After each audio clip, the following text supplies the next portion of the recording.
I just cannot believe what you've said just before the break. Oh, dear. About you'd rather see swathes of houses rather than open fields. I would. I mean, what about the quality, Lewis, of people, the existing residents in those areas?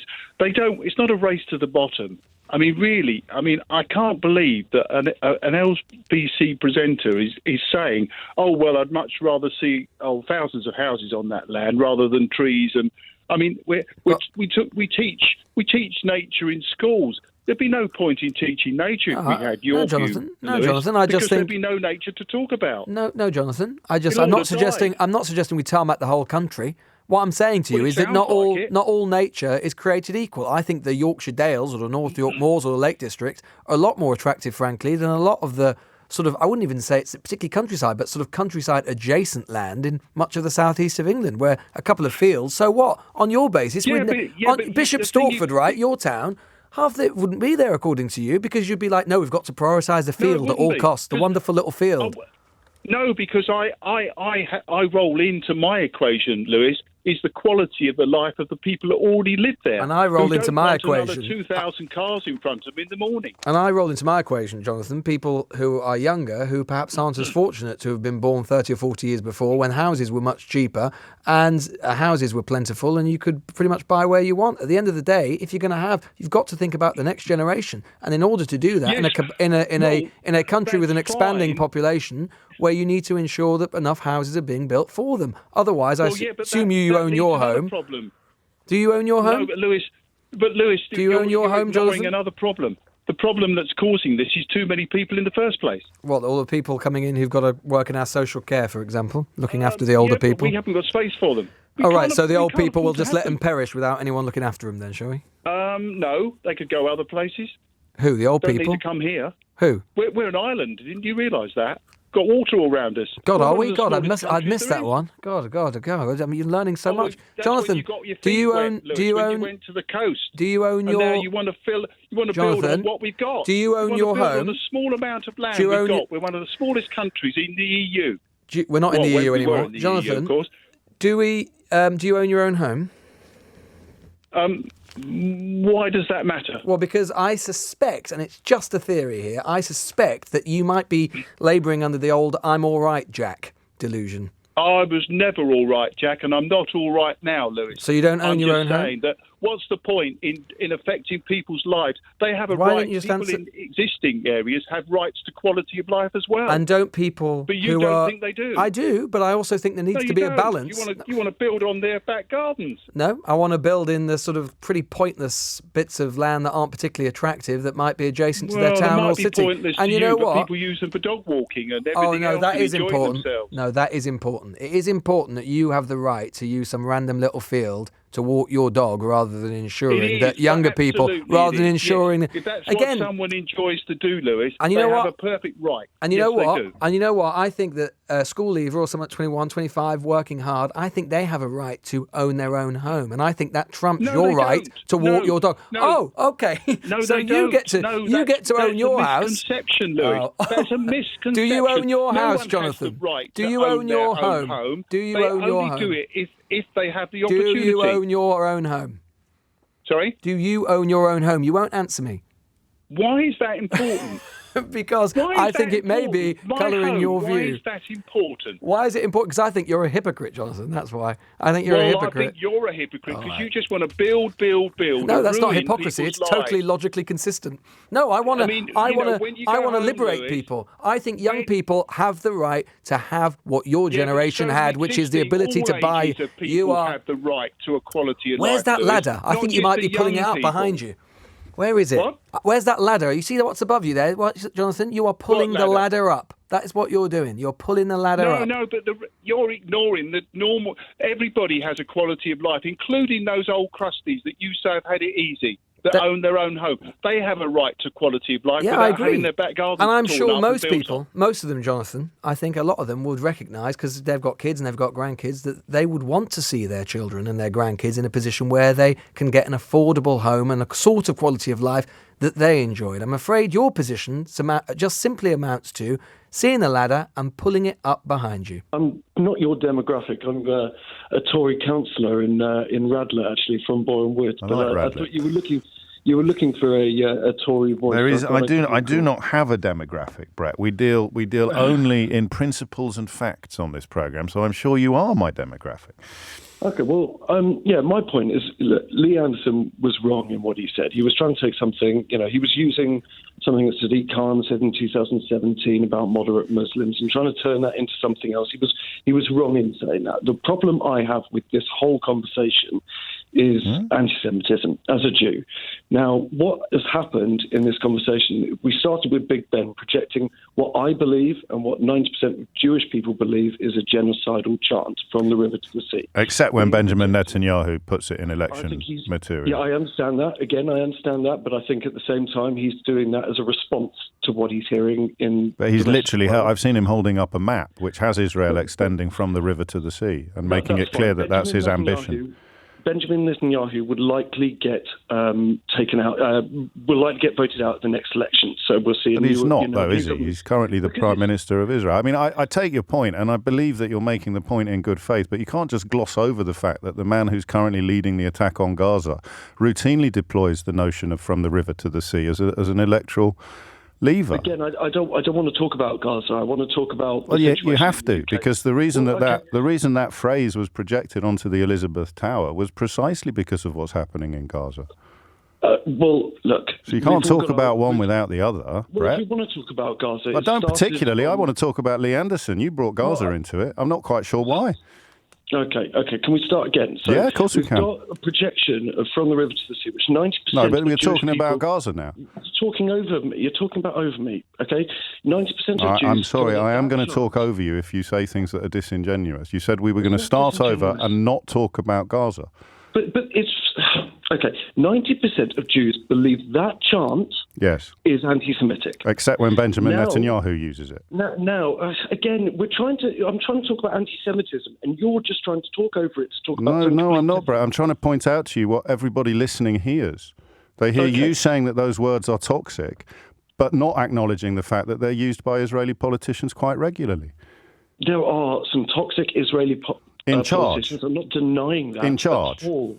In charge. But and currently overseeing the attack upon the Palestinian people in Gaza, which is what the protests... It's not an attack on the Palestinian people, it's an attack on Hamas. And please do not conflate the two. It's an attack on the Hamas terrorist Mate, the death toll conflates the two. Well, okay, so let's say 30,000 people. Okay, let's talk about the death toll. Well, I wanted to talk about Lee Anderson. James, 1 second, because you wanted to bring this up. 30,000 was talked about in British Parliament plenty of times. That's an inflated number from Hamas. Hamas was at 28,000. Now let's take 11,000 off that. Let's call them terrorists, okay? So we're left with... Where does that number come from? So you think all 29,000 are... No, I don't know what I think. I'm asking you what you think. Where does that number come from? I would say that when the IDF and Israel have announced that it's 10 or 11,000 combatants that are being killed, that's quite a... Okay, just checking on your... Well, it's not verifiable. I've checked. They have said that, and it may be true. But why are we having this conversation when we're talking about the Tories' problem with Islamophobia? Well, all I said was I believe, and many Jews believe, from the river to the sea is a genocidal But I have to now repeat, except when Benjamin Netanyahu says it. That's in response. Okay, can we just talk about what? Well, it doesn't work like that, Brett. You say things, I respond to them. Okay. Can you let me carry on my conversation? Well, is it going to involve Lee Anderson and the Conservative Party at any point? I won't repeat that. So, he was wrong, okay, in saying what he did. But now the conversation has turned to Islamophobia, okay? Any criticism of anything Islam-related is now Islamophobia. No, that's not true. Forgotten. Wait, I want to carry on. Well, you can't say things that aren't true, Brett. Now we've forgotten, James, about the anti-Semitism, which is absolutely rife, vile, and very, very threatening to the Jewish community. Okay, synagogues are being hounded. Jewish schools, okay, are under threat as well. It's a completely different sort of thing. If you look at the population of Jewish people in the UK, it's 270,000, something thereabouts. Population of Muslims in the UK is 4 million. If you look at the number of incidents of hate crimes between the two religions, they are round about the same, which shows that they're both awful. Of course, anti-Muslim hatred is awful. However, it is incredibly prevalent within, and pretty much 1,000 times more prevalent within the population of Jews. Now, What I'm saying is now we're having this whole conversation about one MP out of 650 who may have said something pretty damn silly, but we've now moved the whole conversation away from anti-Semitism. And how Brett, can I speak now? No, you carry on. There are a number of mosques in the UK. Okay, I am certainly not an Islamophobe. I'm not anti-Muslim, but I'm worried about the prevalence of anti-Semitism within Islam in mosques in the UK. Okay, here's the thing. So am I. Okay, I'm also worried about the prevalence of Islamophobia, and I think that we probably rightly, given the statistics that you described, spend a lot more time talking about anti-Semitism than we do about Islamophobia. But the reason why this conversation is, I mean, you must understand this, Brett, the reason why this conversation is unfolding in the way that it is on this day is as a direct consequence of a former deputy chairman of the Conservative Party indulging in base Islamophobia. And the fact that you don't want that conversation to be had is just a little odd. I would say to you that both conversations can be held. Why do you want to close one of them down? I don't. I just feel you did. You've literally phoned in to object to the fact that we're talking about Islamophobia, Brett, and that's just weird. I think no, it's not weird. And stop taking things out of context, James. I'm not, mate. Everyone's heard the conversation, Brett. Everyone's heard exactly what you said. That is, you rang in to complain that we were talking about Islamophobia. Well, because of my reasons. We were having a proper conversation about anti-Semitism, how to stop it. Yes, and today we're having a conversation about Islamophobia. Why can't we do both? Western people in the UK cannot raise anti-Semitism without raising Islamophobia at the same time. That's not true. Have to be mutually That's not exclusive. true. Yes, we spoke for the duration of Jeremy Corbyn's leadership of the Labour Party about the anti-Semitism because it was horrendously rampant. Yes, but you can't keep contradicting. You can't keep contradicting yourself. You just said we can't talk about it without bringing Islamophobia into it. I'm reminding you that we can, we do, and we did. So in a couple of sentences, I need a couple of things from you. In a couple of sentences, who do we get permission from to have a conversation about Islamophobia? Of course we can have a conversation about Islamophobia. Thank you. And the second thing is, which currently serving MP would you say stood comparison with Lee Anderson for anti-Semitism that you could compare to any party that you could compare, and be aware of libel laws, that you could compare to what Lee Anderson and Suella Braverman are now saying about Muslims? Well, I could say about Muslims. No, someone who's a serving MP whose anti-Semitism is of a piece with the Islamophobia displayed by Lee Anderson and Suella Braverman. Oh, I think there's many within the Labour Party still, all the Green parties, many. They don't have any MPs. Within the Labour Party, there are many. Who? Well, Dawn Butler. Okay, you're accusing Dawn Butler of anti-Semitism. Yeah, easily. Okay, and your evidence? Oh, yeah, some of the things that she says online. There is absolutely. Look, I think for Jewish people. No, you need to give me the evidence now, Brett. Respectfully, you need to give us the evidence now. Well, I can't just read something. I'm on the phone to you. I can't just read something. But you've literally just accused an MP of anti-Semitism. You can't then say I don't have any evidence. Well, she's in the same boat as Jeremy Corbyn, so pretty much anything that Jeremy Corbyn has said... The evidence? Like I just said, she is basically... Jeremy Corbyn's not a Labour MP. Dawn Butler is. Okay. So, Brett, the evidence?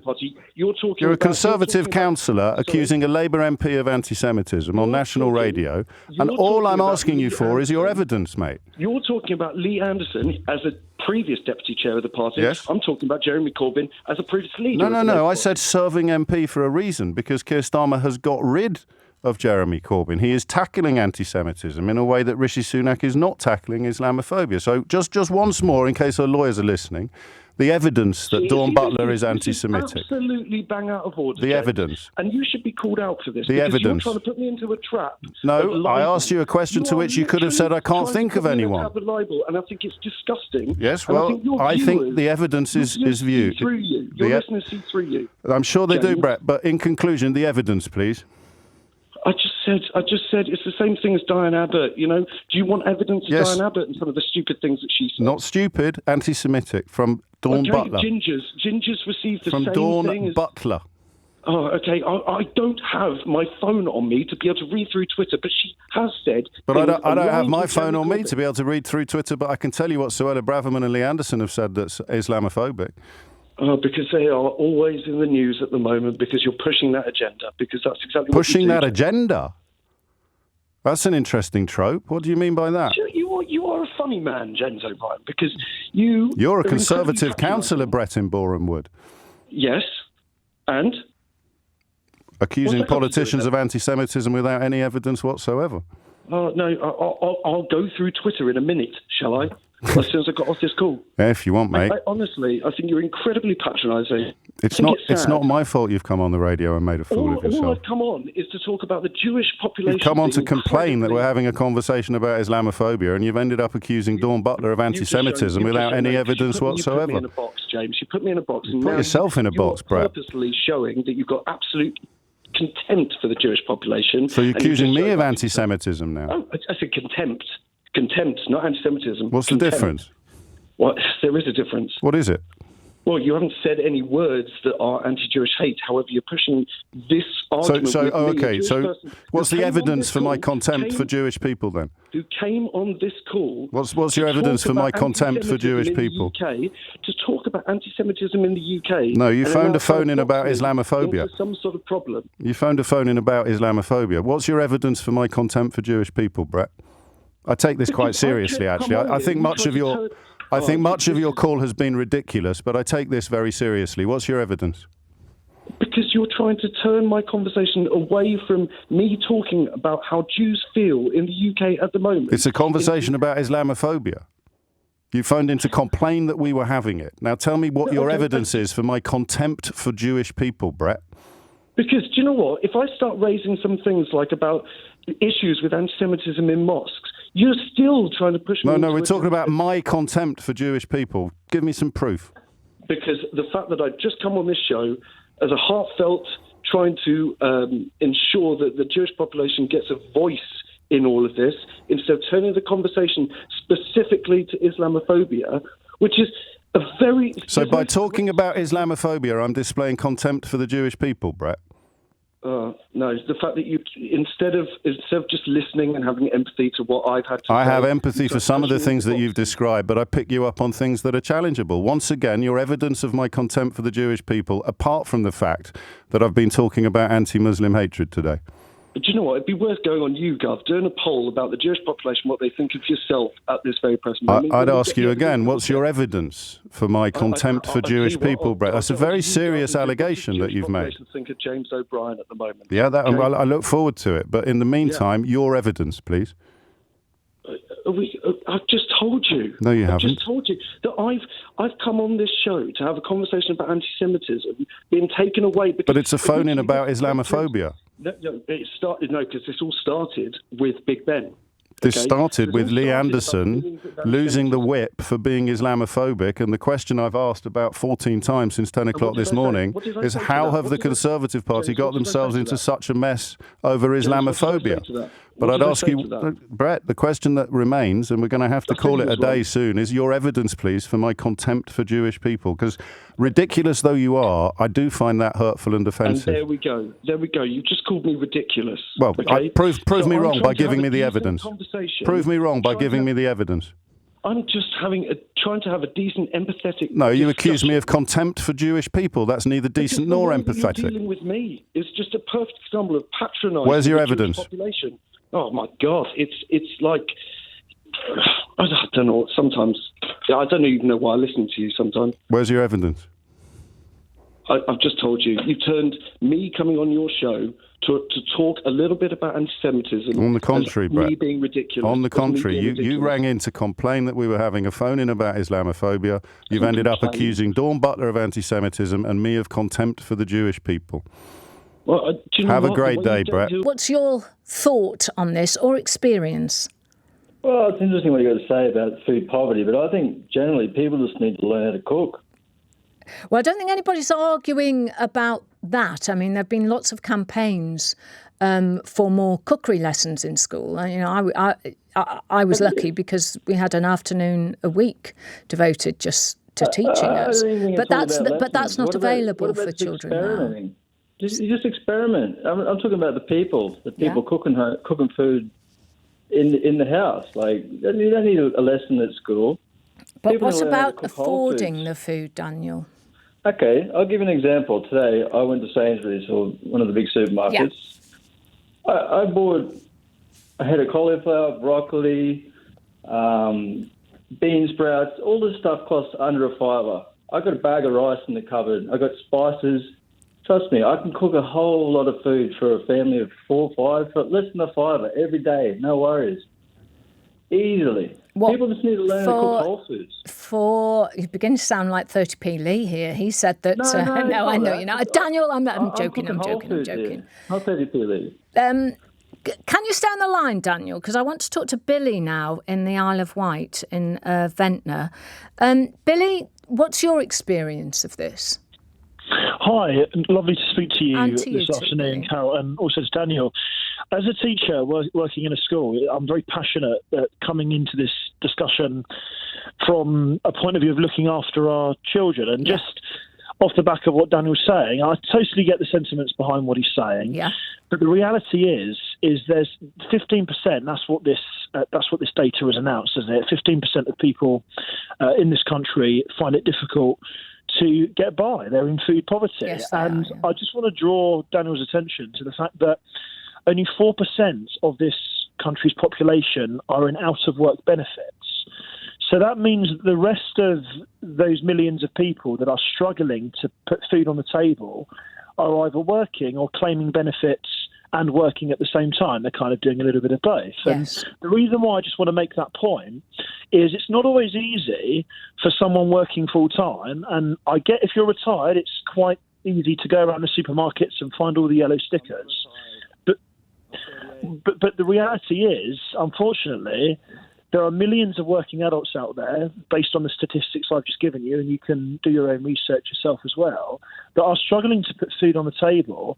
And when you're trying to hold down a job and look after 2 kids, you can't go around the supermarket and get a chicken for £2.50. And even if you could, feeding a family of 5 and doing it for the whole week is ridiculous. It doesn't cost a £5. Billy, what do you think about free school meals for all children? Oh, do you know what, Carol? You've read my mind. I think that is absolutely something that we have to do. When it comes to education and our children, the data speaks for itself. There was a TES article I read a number of years ago, and it went along the lines of the investment we put in as a state into our children, we get out at the other end in a form of a return. And the number is specifically 11%. If children and education was a brokering service, it was on the... Yeah. If it was on the stock numbers. Listen, yeah. I could easily feed a family of 5 Billy. for $5 a day. Easily. Yeah. Fresh food, whole foods. No dramas. People just need to learn how to cook. It's as simple as that. But you can give these facts all day long. No, right? But they are facts, Daniel. Well, it might be anecdotal. I could easily cook for a family of 5 for under $5 a day. Yeah? How many children have you got, Daniel? Daniel, tell us about your life. Are you a single man? Are you a father? What's your life? I'm a single guy, actually, yeah. Yeah, you don't have children, then? I have enough food to easily cook for another 5 people. Easily. Yeah, but you don't have to do all of the things that a mother, and particularly a single mother, has to do. Yeah, but this is a stitch-up. She's still got to put it in the oven, or he, sorry. Anyone's got to put it down. They've got to do these things. Right? Daniel, you're a single man. How do you spend your time? What about having to get up at 6 or half 6 every morning and getting the packed lunches ready and making sure that they do their homework? In the evening? And I just made a beautiful curry, vegetable curry with rice in half an hour. So what would you say then? Your kids? What would you say then? Matthew Wright, my colleague, had a discussion this morning with new fathers who were suffering quite badly, to be perfectly honest, because you don't have any sleep. You have the babies that are crying. You don't realise how easy you've got your life, Daniel. If you want to call me a single man, I lived in a share house before this last year. With children? I've cooked.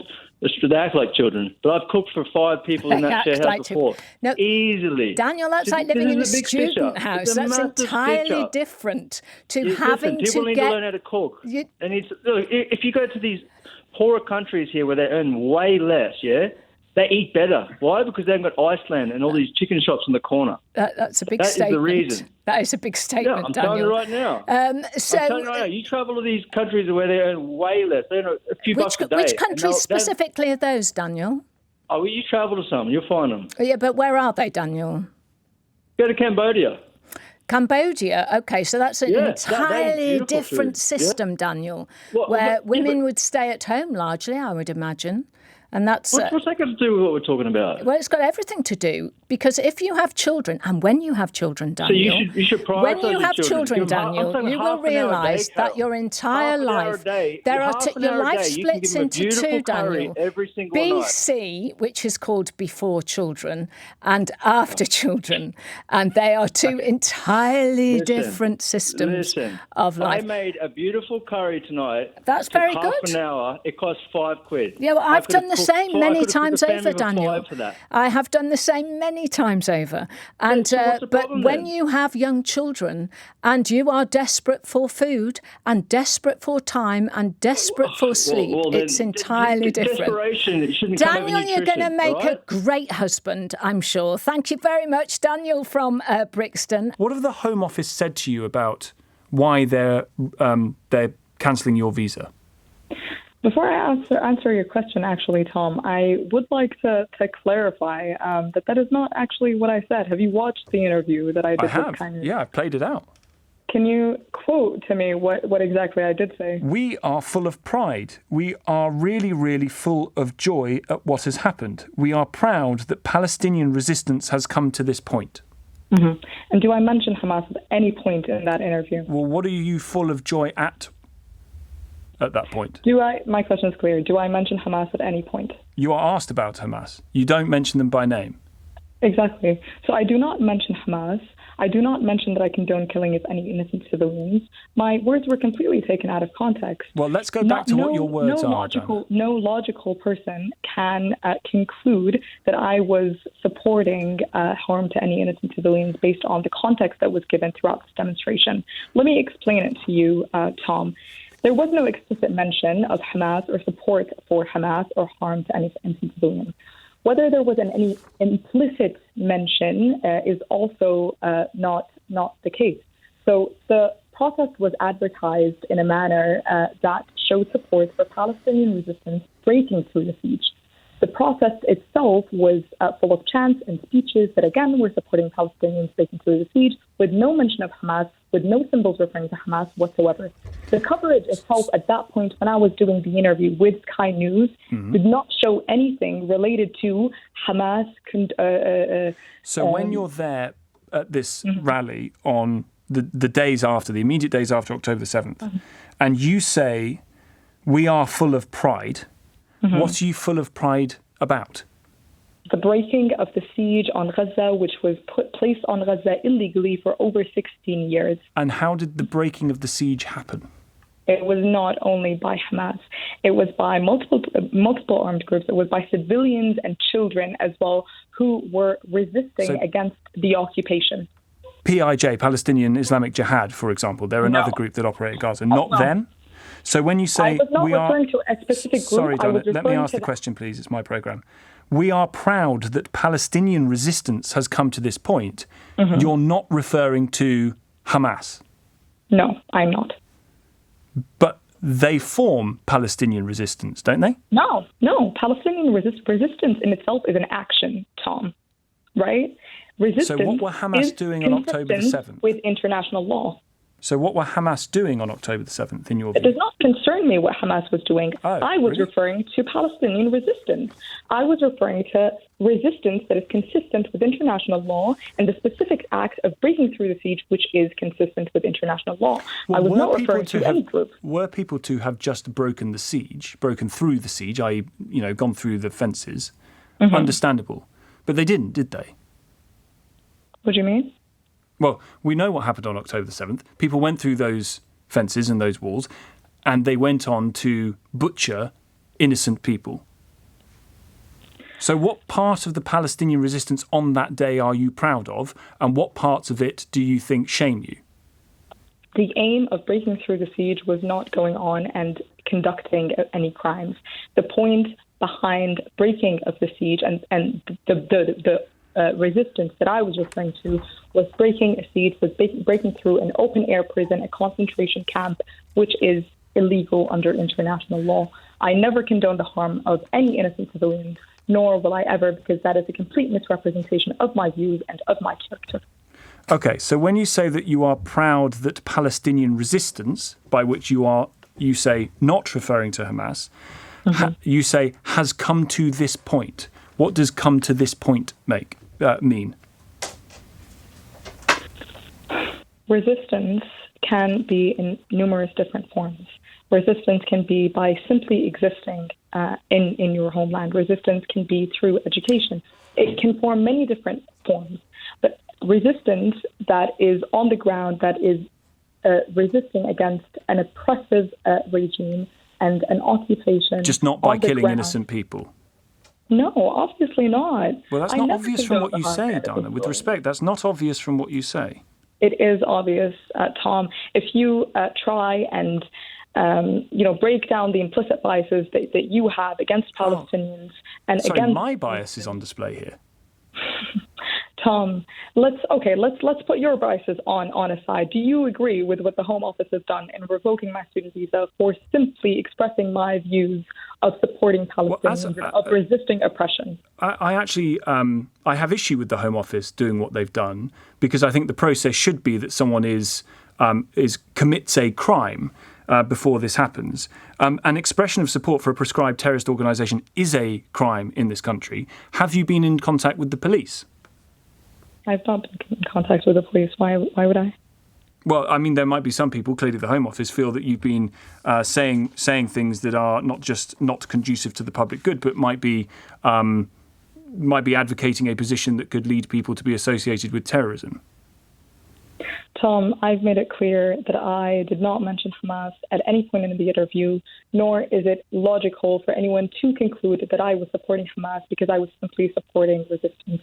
Resistance is consistent with international law. The breaking of the siege is consistent with international law, and that is as far as it goes. Thank you very much indeed for your time. October 7th, when Hamas invaded our country with its army of terror and randomly killed people, they killed journalists. Of course, they're appalling. But did they kill them because they were journalists? They didn't kill them because they were journalists. They killed them because they were Israelis. They could have been bakers. They could have been farmers. They could have been doctors. Hamas killed everyone indiscriminately. And that was completely appalling, and I would be the first one to say it. Nonetheless, we're talking about what has happened since, and of course, but to say that you Israel would hold is yourself deliberately to a targeting Hamas propaganda, would you have you believe Israel deliberately targets journalists? That's just not true. I didn't suggest that you were deliberately targeting them, but what I am saying is that it is a mark of just how severe and how profound the situation in Gaza is that so many journalists have been killed in such a short period. More journalists have been killed in 3 months of Israel's war on Gaza than in all of World War II or the Vietnam War. In 2022, which is when the invasion happened, 15 journalists and media workers were killed in Ukraine. In the whole of 2022, over 100 have died in 3 months. That is, I mean, the journalists are just a small part of all of this, but that is a sign of just how profound and totalizing Israel's action against the civilian population of Gaza has been. Israel's operation is against the Hamas military machine. It's not against the civilians.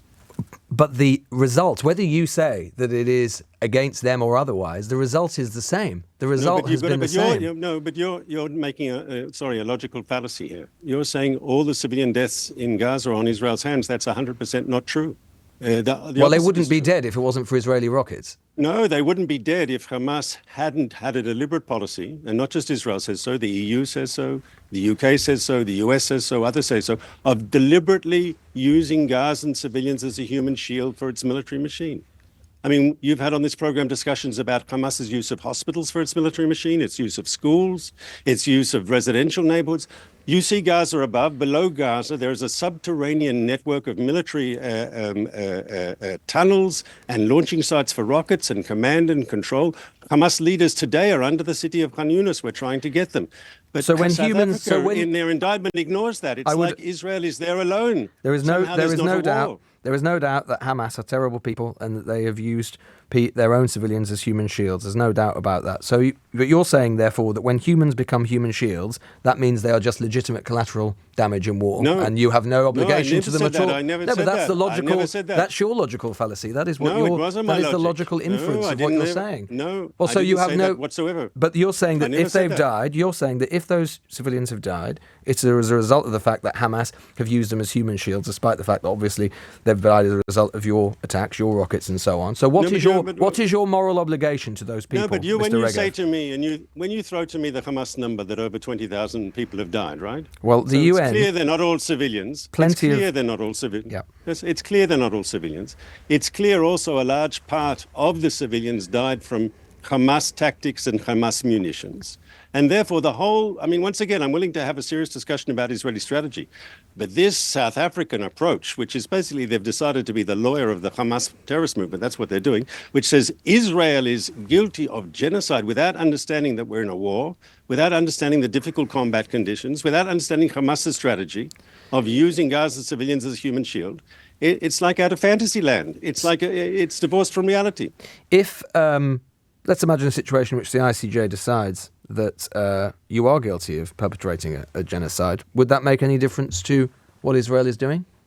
My understanding of the court system is it'll be maybe up to 2 or 3 years before we finally get a result from the court. But I have to tell you, there are questions raised, like people came to us and said, why are you testifying in the court? And raised questions, and we've decided to go. But let's be clear, the court contains judges who don't come from countries with independent judiciaries, where you can expect the judge... Then why are you a signatory to the convention if you do think the whole thing's a waste of time? We are, and that's why we're there in the end. I'm just raising questions that become relevant when looking at the court. I'd ask you a question. There's a Lebanese judge on the panel. I mean, if he voted against the indictment, who knows what could happen to him in Lebanon? Yes, there's all sorts of considerations that need to be thought about. So your signatory... We have a strong case. We're making that case today. I hope you have a chance to watch You're broadcasting now, and it's going on as we speak. But Indeed. I think Israel's case is very, very strong, and people who are independent-minded, who are legal scholars, and just normal people with a sense of justice will hear the Israeli side of this case and understand that the South African allegation is baseless. So, but to be clear, whenever it were to conclude, whether it's 2 years, 3 years' time, the Israeli government wouldn't accept what it said because you are suggesting that it is not a proper institution or that the process is flawed in some way. I never said that. So you would accept it? You would accept it? I just look, the whole UN system, as you know, and as the British government has said, there's institutional bias in the UN against Israel. Right? Sounds, Mr. Regev, like it sounds like, Mr. Regev, you're just trying to discredit the institution in advance of anything it might say, which sounds like a sort of strategic decision for your government to do so. Lewis, it's not Mark Regev and the Israeli government who've talked about UN bias against Israel. Kofi Annan, a former Secretary General, admitted as much. Ban Ki-moon publicly addressed the issue. The trouble today is the current Secretary General, instead of combating institutional bias within his organisation, seems to embrace it. If you think that your case is so strong, why do you feel the need to try and discredit the institution? Why wouldn't you just say, well, the ICJ will doubtless come down on our side because our case is strong enough and it will clearly be compelling? Because I'm aware of the institutional bias in the UN. I mean, you have all these votes in the United Nations where these automatic majorities against Israel. It happens almost routinely. Well, perhaps that's because world opinion is not on your side. The UK government has spoken publicly about the issue of bias in UN institutions. It's not new. To deny that is to deny reality. I'd like to pick you up on your rhetoric and ask you if you're proud of it. I think you probably are. £40 billion from our collective pocket. What's this collective pocket that you're talking about? A collective pocket? Well, You've got your pocket, I've got my pocket. No, this is nonsense. You've managed to convince Seamus. Well, where's it coming from, You managed to convince Seamus, certain pockets, not our collective pocket. As far as I know, you own what's yours, I own what's mine. Some of us are getting taxed and some of us are not. Collective pockets, absolute nonsense. Well, you're being a pedant. I'm not being a pedant. You're Well, they're raising £40 billion. Where's it coming from? It's a minor detail, not a collective pocket. A minor detail where £40 billion is coming from. Don't make me laugh. No. The minor detail that it's not coming out of everybody's pocket, it's coming out of selected pockets. That's the point. You convinced Seamus successfully, bless him. I didn't need to convince Seamus of anything. He had his own brain. That the money that they're taking off non-doms, the money that they're taking off people who make fortunes, more than Seamus ever learned in his life, in a weekend speculating off their capital gains, that poor little Seamus has to pay that out of his collective pocket. They're not collectivising. Don't be so patronising to Seamus. Seamus was perfectly capable of making up his own mind without me intervening. I think you're very proud of shilling for the super rich. Yeah, right. I'm very proud. You seem to know an awful lot about how my brain works. Well, your brain doesn't work very well if you think that our money in this country is collectively owned, because it certainly isn't, and you know that as well as I do. I didn't say it was collectively owned. I said it's being raised from taxpayers, it's being raised from businesses, and if you think that taking £15 billion out of UK businesses through national insurance rises isn't going to affect ordinary working people, then you're deranged. No, I'm not deranged. I know something about economics myself. But 15 billion. Well, you're hiding it well. I thought it was 40 billion a minute ago, Ian. And you know a lot about. No, 40 billion in tax. 40 billion in tax rises and 15 billion of national insurance rises from people who can afford it a lot better than Seamus. Most of it. You think that small businesses can afford that kind of level of tax rise? Do you without any impact on people's wages or ability to buy things in shops? You're falling over yourself, Ian. Small businesses have been given an increase in their tax-free national insurance break, haven't they? They've got given an extra allowance, so they can actually employ more people now without paying national insurance. You have a very warped understanding of economics, I'm afraid, Frank. But there we go. You've got to listen to the budget that Ian, listen to the budget that you're reporting on. They increased the allowance. I listened to every single word of it. Well, then what did they say about the allowance going up so that for very small micro businesses that is true, but if you're somebody who say has a turnover of 300,000 or 400,000, you employ 10-15 people, you are going to be affected by this. Am I not right? You will be affected by it up to a point, but you can probably... thank you very much. I can't believe that anyone could truly believe that the West, the UK, America, the EU has never supported Israel. I mean, has he never looked into how many, the arms that America gives and sells to the Israeli state, and the fact that Israel during this whole war, so-called war, has had access to a huge cache of American arms and weapons? It's like there's only one of. It's one but of isn't only that two, to help Israel defend itself? It's one of only two weapons stores of this size in the whole world that America has. The other one, I believe, is in South Korea. Right. And Israel's had free access to this site over the whole period of this war and before that. So for anyone to come on and Joe, say let me ask you the question that follows from that. That's just laughable. Let me ask you the question that follows from that. Should Israel have access to any weapons to defend itself? If it is genuine defence, yes. But I think any decent, neutral, non-biased, non-Zionist, humanitarian person around the world now can see that this has gone way beyond defence. It went way beyond defence. Back towards the end of last year. This is not defence. Killing over 30,000 civilians, destroying 50, 60, 70% of property in Gaza is not defence. They will never ever get Hamas to surrender. They will never ever capture all of Hamas. We did not defeat the IRA by carpet bombing Northern Ireland. Joe, stay on the line. Ambrosine's in Finchley. Ambrosine, what do you want to say to Joe? Afternoon. 2 points. Hello, Joe. Hello. Hi. Number one, I've got family of friends who are held hostage in Gaza. Number two, I've got family who were held hostage in Entebbe and murdered at the Munich Olympics. I'm going to give you 5 names, Joe. Hamza Ziadna, Hisham Al-Sayed, Qaid Fayal Al-Khadi, Mohammed Al-Atras Ziadna. What do they have in common? No idea. I have no idea either. I'm asking that question to Joe. Neither of us have got any idea, Ambrosine. I've got no idea. 5 Muslims are being held in Ramadan,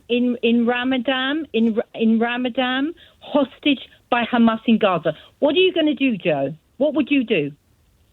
Where have you got that information from? Where are the Muslim voices demanding freedom for these 5 men? Where have you got that information from? I've not heard this before. They're being held, they're hostages. Where have you got this from? What's your source? Well, you haven't heard it because it hasn't been... No, I haven't heard of it. Is this more Israeli lies? Is this more IDF lies? The families of these 5 men. What I've why has hardly anyone heard about this? Is this more? Right, I'm going to come in here. Thank you. I'm going to tell you where this is coming from. This is coming from the Haaretz newspaper. Families of Muslim hostages held by Hamas, quote, "This isn't a religious war. Families of Israelis held hostage by Hamas.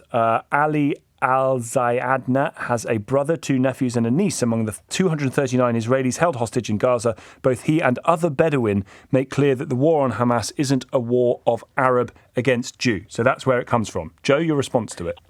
Okay, and yeah, that's true, isn't it? This isn't a religious war. This is not Jewish people against Muslim people. This is not Muslim people against Jewish people. We'll come back to Ambrine's question.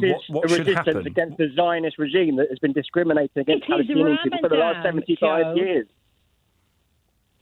It is Ramadan, Joe. Do you not want these Muslim men to come home and be freed as like the other Jewish hostages or Israeli hostages that are being held? Do you believe that these men were taken by Hamas?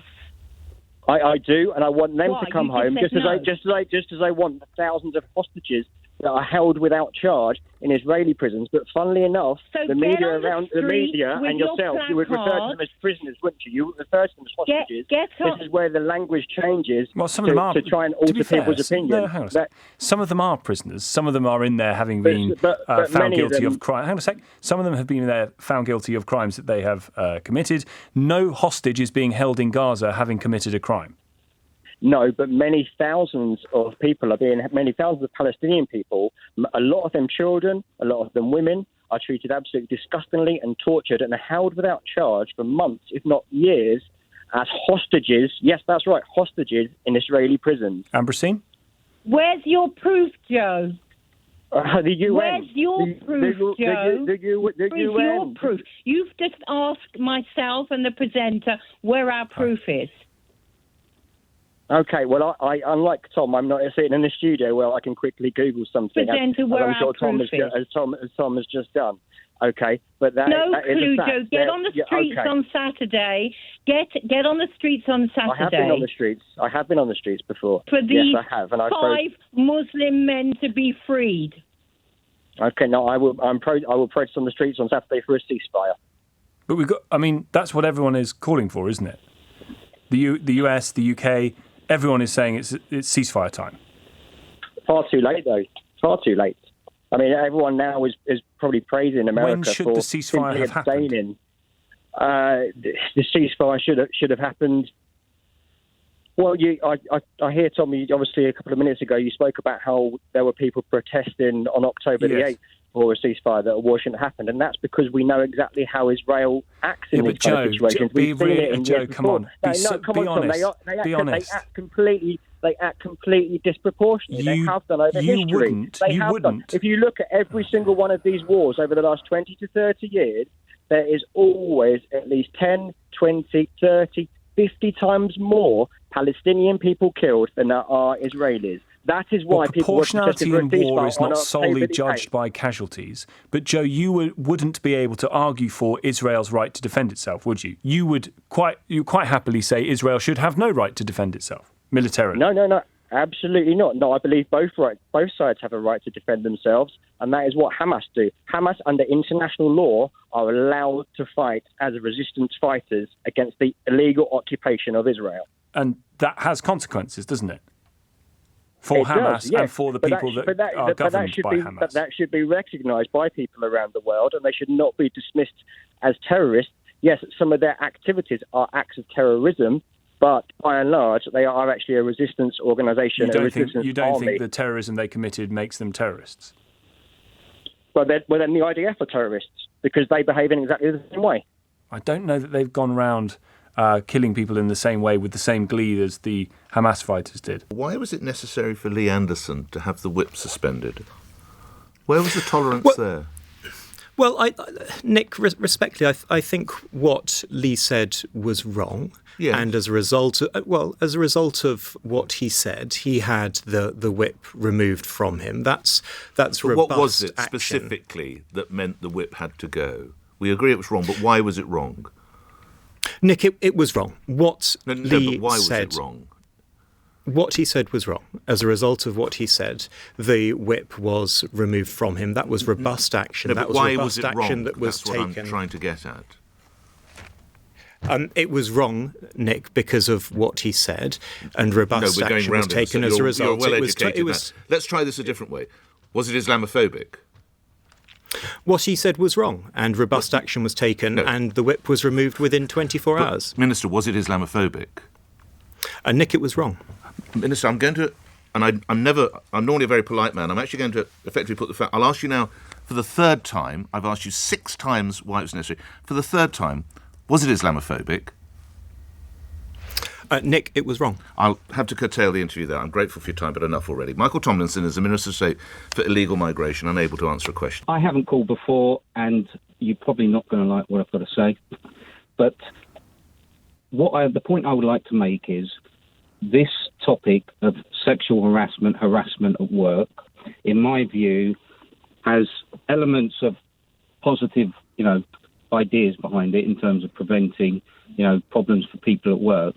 However, it's increasingly over the years taken on, in my view, a purely feminist sort of another one of these politically inspired lines which are about weapons to bring men to account. And what do I mean by this? Well, we've got laws against sexual assault.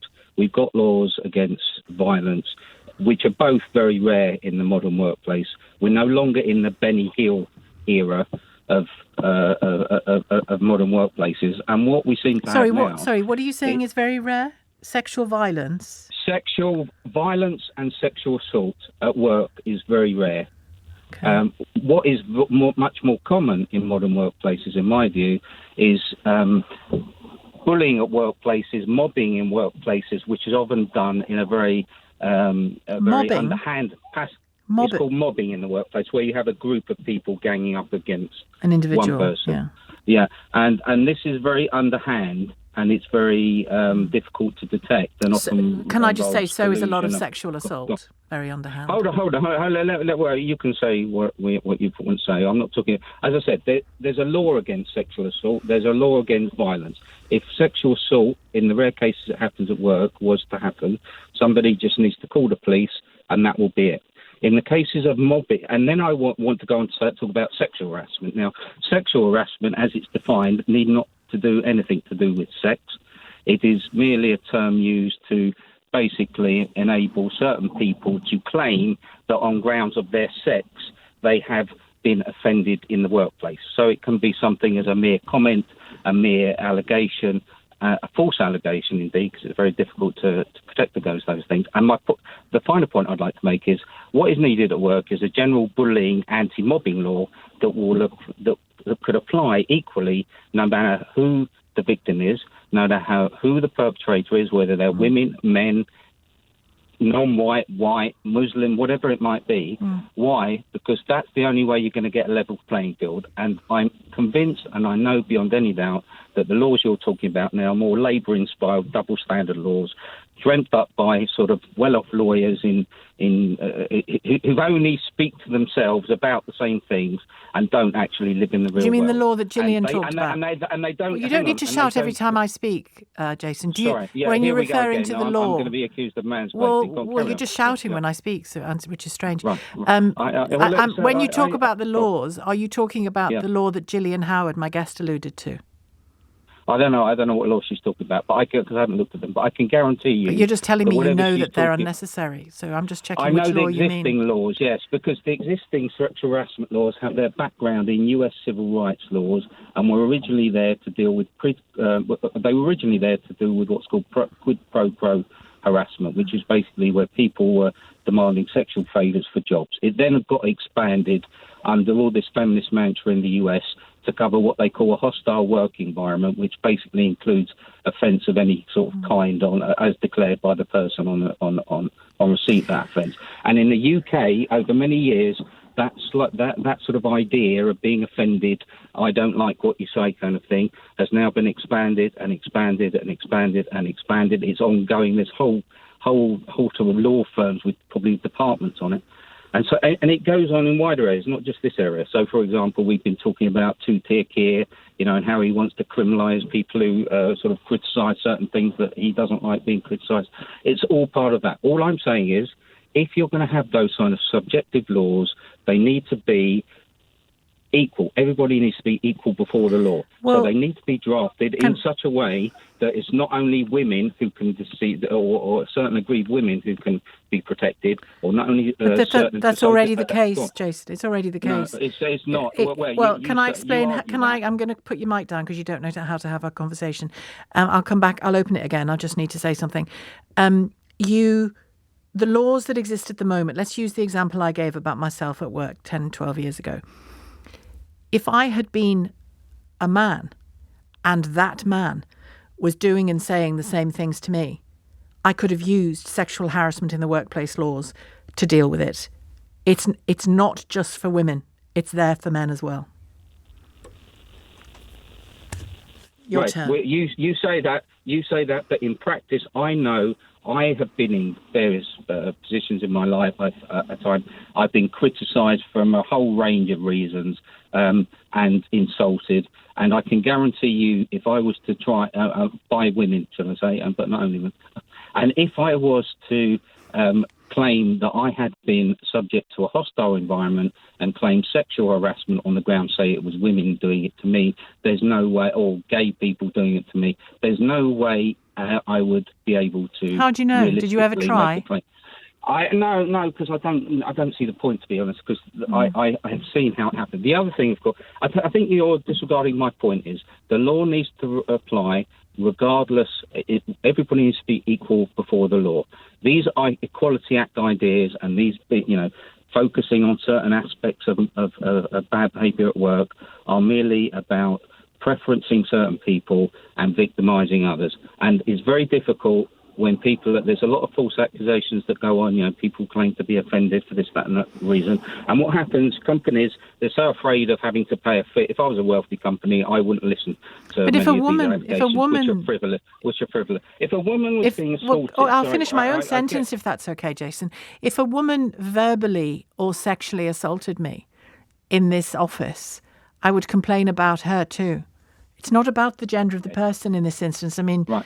I would guess that it is more men being sexually inappropriate to women in the office than the other way around. I might be wrong. I might be wrong. Yeah, I don't know. I'm not. But the law is equal for you and me on this. No, it's not. As I said, there needs to be. Right. Just because you don't use a law doesn't mean it's not there for you, Jason. The law. I don't know why you're just. Okay, let me put it to you. Do you think there should be an anti-mobbing, anti-bullying law that should apply to everybody regardless of their characteristics? I think there should be, within the workplace you're talking about here, I think there should certainly be anti-bullying. I've only just heard of mobbing, but anti-bullying, anti-mobbing policies in every workplace. Absolutely, I do. Right. And should it be the law in the law? Should it be in the law or only some sort of, guidance? Well, harassment is already there, and I think you could definitely put bullying and mobbing under harassment, probably. Yeah. And there's already law on that. Well, this is the thing, and it's not. And the reason it's not in law, mobbing, it's not. Harassment is. Harassment, yeah, but that's very different. And it's not. In the sense that it's not. It may not be very different, but it's not different at all. If I'm in the workplace and somebody does or says something to me and I ask them not to, and then they do it again, legally, that is harassment at that point. Right. But if I and a couple of my mates sabotage you at work, go around creating rumours about you, slagging you off in front of everybody, making you look incompetent. That's slander and harassment. Hang on. Well, you've asked me. That's slander and harassment. Hang on. Such that you end up, getting suffering financially and otherwise in the workplace. There's nothing that can be done about it, even though it might be a preordained campaign of passive aggressive harassment. And that's why I suggest what you do. If you don't know what mobbing is, look it up on the internet or people have written books about it. It's a very feminized, passive aggressive a form of bullying that does not involve violence, usually does not involve, feminized harassment. Feminized, because it's very passive aggressive. It's not overtly aggressive. We don't live. In most people. But by that, do you mean it's mainly women doing it? Yeah. Or feminized men? Yeah. Yeah. Feminized men. Also, yeah. Basically, because most men, in the normal sense of the word, don't sort of resort to those things, and they might be muscular men, but they still people don't. Most right-thinking people don't do these things. Put it up. And well, most right-thinking people don't do any of the things you and I are talking about. Do they? Yeah, but you're missing. Okay, you won't answer me. Your focus is on one aspect of what I call of mobbing and bullying at work. Sexual harassment is one stream of that. We've talked about a lot of things. I'm not focusing on just one thing. You are. It's under that umbrella of bullying and mobbing. You've acknowledged that we don't have bullying, mobbing works that apply. We have harassment that apply to everyone. We have harassment, but you go to an employer and say you're being mobbed or bullied at work, unless if I wanted a legal response, I'd call it harassment. Please let me finish. Yeah, you go to your workplace as a man and say you're subject to mobbing or bullying at work, unless you are under one of these so-called protected characteristics, or unless there's some kind of illegal harassment, like the Protection Harassment Act, that might be proven. They might say they've got policies on bullying and mobbing at work, but nothing will be done. But sexual harassment protections are not just for women. I don't know how many times I have to say this. Sexual harassment protections are not just for women. I would put it to you that they probably need recourse to it more than men. Not exclusively, but more than men.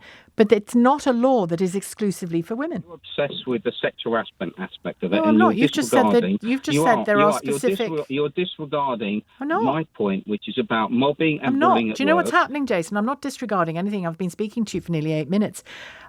I am merely saying things that you don't want me to say. That's very different from disregarding what you're saying. If what you want to hear from me is, thank you for calling, oh wise one, you have taught me everything I need to know about this subject, well, you'll wait a long time before you hear it. I'm not disregarding anything you're saying. I'm giving it loads of airtime. Get out those ivory towers. Thank you. Okay, thanks. I'm in an ivory tower. Oof. Jason's left us there to plait his hair. I'm delighted that he's back, if I'm honest. I think it gives people another option, because quite frankly, looking at Keir Starmer and Rishi Sunak, I wouldn't really fancy voting for either of them. Well, you don't live in Clacton, so you already had a option in your constituency to vote for reform. Correct, yes, but it wasn't with Nigel at the helm. I think. So what does that change, do you think? I suppose he gives a bit of the Boris factor. I wasn't a fan of Boris at sort of the why later would you stages. Why would you want the Boris factor then? Because he's backing Britain. Who is? Nigel. How? Nigel. He's putting the British values there first. And so can you talk? I love that phrase. I like it a lot, actually, James. Can we go through what you think they are? Yeah. So if I go on holiday to Dubai. I want British values, not theoretical holidays. That. So what are British values? This is what I'm about to say. If you let me finish. Of course. If I go to Dubai, I respect Muslim laws. I will fully respect it. You don't drink in public. You're not allowed to walk around with your top off if you go through the hotel lobby. But I find it funny that you're getting a lot of people that are coming over here who don't want to follow the British values of respect, looking after the society, looking after your home. They're coming across and wanting to change our rules so for example, and how we live. Well, I think Nigel's pretty... And which rules? Give me an example of a real person trying to change a real rule. Well, you look at Sadiq Khan. He's implementing a lot of rules that a lot of his Muslim voters are wanting. Like what? The one in Sharia law. Sorry, Sadiq Khan has introduced Sharia law? No, he would back Sharia law. Where do you get that claim from, mate? He said it. You think Sadiq Khan has said that he wants to introduce Sharia law? He would back it. Okay, what do you think? If that was on the table. What do you think Sharia law is? I'm not going to get into that. You know what Sharia law is. Well, I know that on things like divorces and domestic disputes, some people are happy to have their cleric, if you like, sit in a form of adjudication, but that can't be what you're objecting to. So what is it you think Sadiq Khan has publicly backed that you're troubled by? No, I'm saying that Sadiq Khan would back Sharia law. Yes, but what do you mean by the phrase, in that context, what do you mean by the phrase Sharia law? Because if you're saying that he would back something, I don't know, like chopping people's arms off for shoplifting, then you'd have to be able to provide some evidence, wouldn't you? But okay, we'll go back a stage. No, let's just pick off. Let's just deal with one bit of the conversation at a time. The claim that Sadiq Khan. I mean, all you've talked about is Muslims. So when you say British values, yes, you don't mean freedom of religion. No. Anyone can. You don't have mean freedom of worship. You don't mean freedom of expression. Absolutely fine. And you don't mean democracy, because Sadiq Khan, of course, is the elected mayor of London 3 times. Which so what are the British values? Very odd in my opinion. Well, of course it's odd in your opinion, because your opinions are based on falsehoods and misunderstandings. For example, Sadiq Khan supports Sharia law. So let's just pick up on where that idea took seed in your mind or your memory. So Sadiq Khan is a Muslim. Yes. So, of course, he would want Sharia law because it acts as a code for living that all Muslims should adhere to. Oh, I see. Including so you've got that. So there is absolutely no recorded evidence of Sadiq Khan saying what you're saying. Well, no, he has but said... This is what all Muslims believe.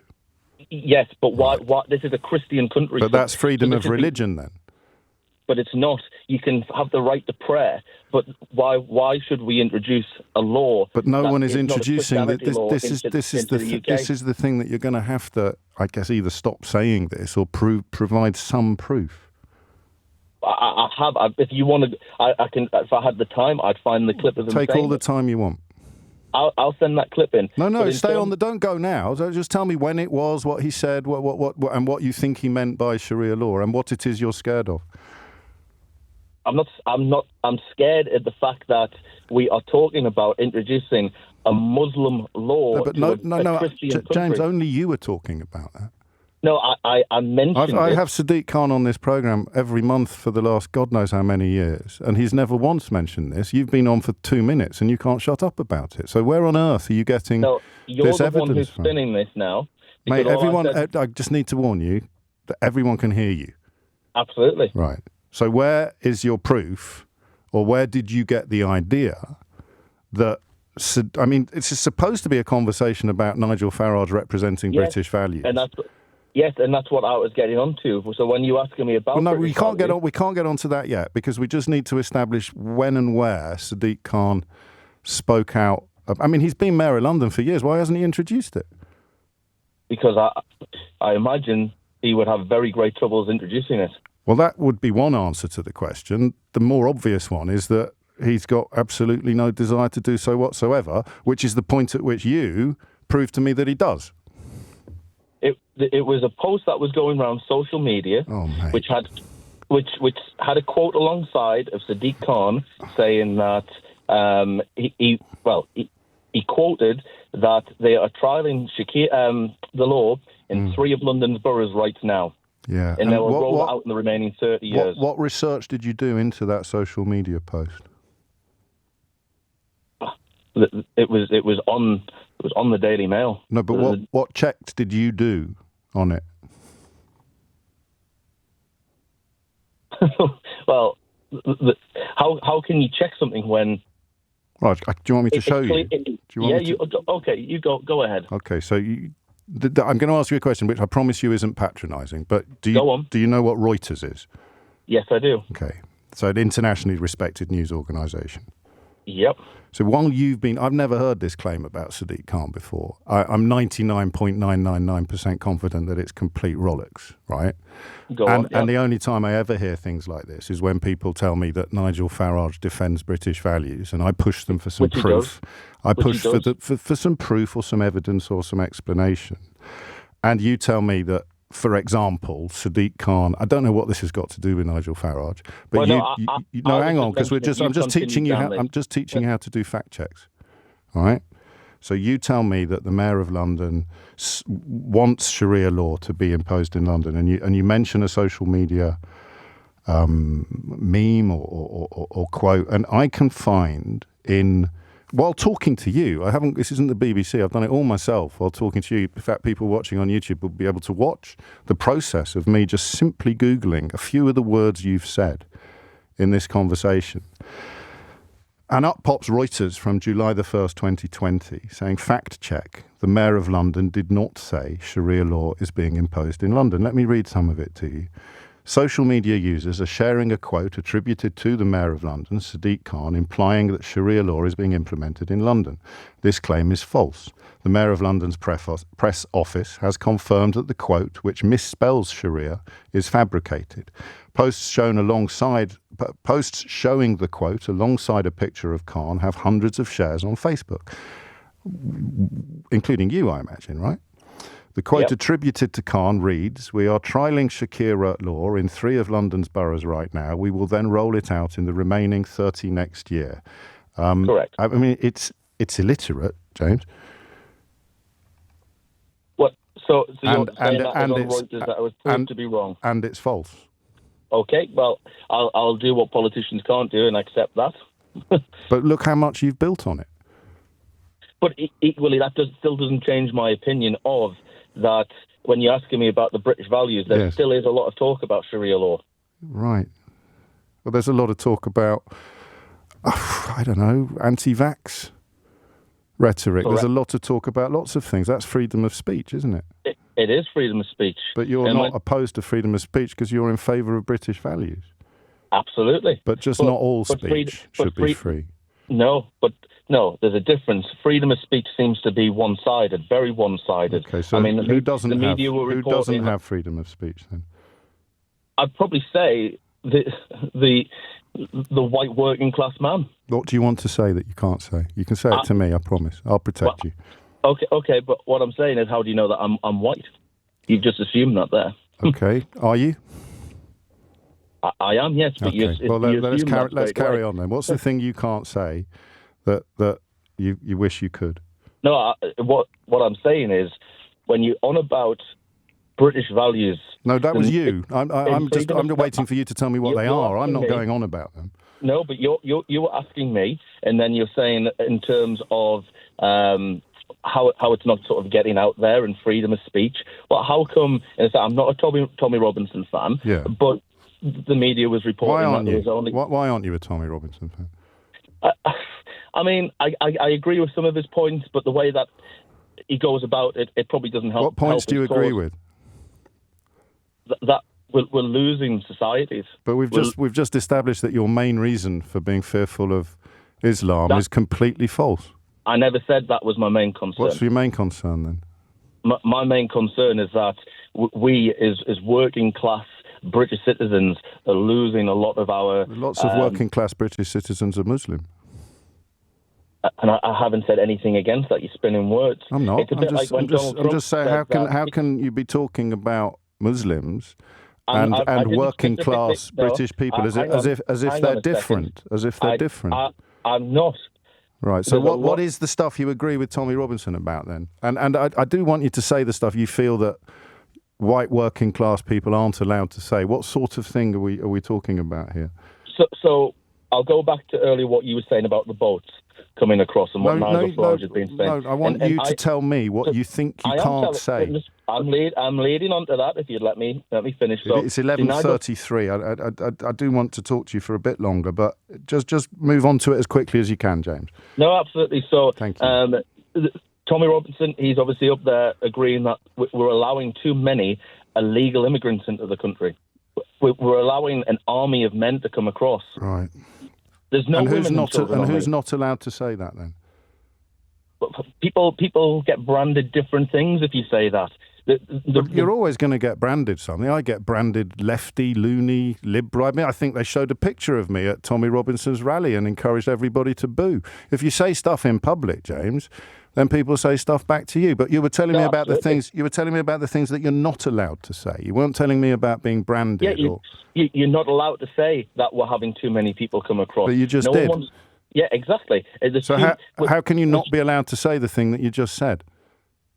Because then you're shamed for it, saying, oh, well, we need to help them out. Mate, the Conservative Party, the Labour Party and the Reform Party are all saying that there are too many people coming into this country from overseas. So what is it that you feel... But the Conservatives and Labour won't do anything about it. No, but we're talking about them not being allowed to say it. I just want to get to the bottom. In the same way your claim about Sadiq Khan and Sharia law, we got to the bottom of that, didn't we? We did. And it was complete crap, wasn't it? Well, yes. So now let's try now to get to the bottom of the idea that you're not allowed to say there are too many people coming here. Because you have the left media who are saying, but we need to welcome them in. Yeah, but that's freedom of speech as well. So you're allowed to say there's too many, and other people are allowed to say, no, there's not. Just nail me where that problem is for you personally. We're spending £6 million a day on these illegal immigrants. £3 billion a year. Yes, and what's the bit you're not allowed to say? They're coming across. Yes. They're getting mobile phones. They're put into 5-star hotels. Well, let's look at that then. Let's look at the 5-star. Shall we look at the 5-star hotel thing then?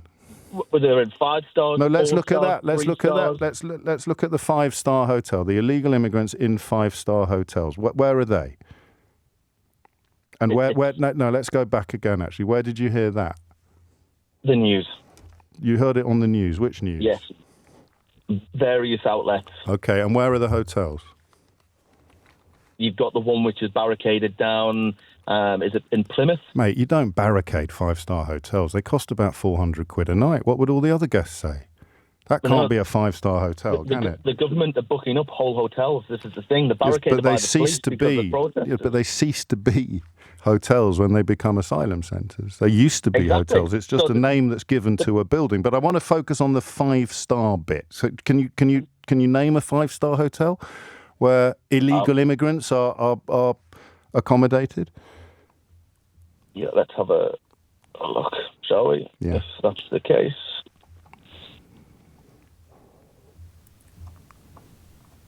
So, news article here. Thousands of asylum seekers and channel migrants are living in 4- and 5-star luxury at British taxpayers' expense. Where's that? One of the 4 hotels used to be a house. Where is the article? This is on The Sun. And where? Just finish that sentence there. One of the hotels used to be. One of the high-end, right in the top brackets, detonating class, and some high-end resorts nationwide are booked for months. Yes. Home Office officials are sitting refreshing. So the 5-star hotel we're looking for. So we've got a 4-star hotel, which is. And you think that is still a 4-star hotel? That is literally taking guests alongside asylum seekers? No, because the government...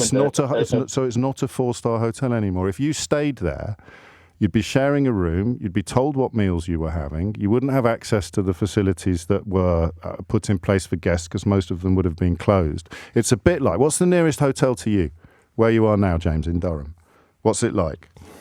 That's probably the Premier Inn is probably the closest. Okay, well, I was in a Premier Inn at the weekend. So imagine that we took over that Premier Inn tonight and we turned all the rooms into dormitories. We put 2 sets of bunk beds in every room. We got rid of the menu and decided what we'd be serving up every morning and every evening. You'd have a very limited amount of choice, if you like, to what food was available. You certainly wouldn't be able to avail yourself of the bar facilities or anything like that. But the building in which this was happening used to be the Premier Inn. We'd maybe even leave the sign outside that says Premier Inn.